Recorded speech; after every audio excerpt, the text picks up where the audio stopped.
मुजफ्फरपुर जिला के लइका तोरा पेन्हाई न थुनिया गे।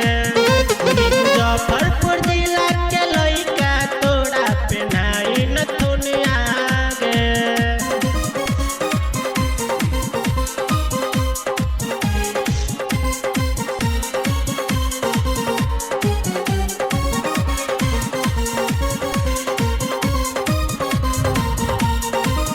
देशो विदेशो भले खोजे तो हो जाइबे, ई हवा के लइका लेखा कतही ना पइबे।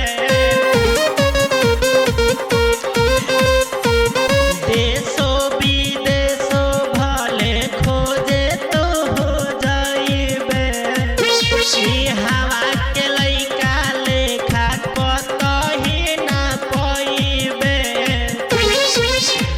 थाकी गेल होबे रे गोरी पिलतनी पनिया के।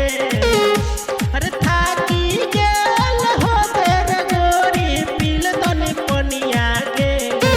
बाकी मुजफ्फरपुर जिला के लइका तोरा पेन्हाई न थुनिया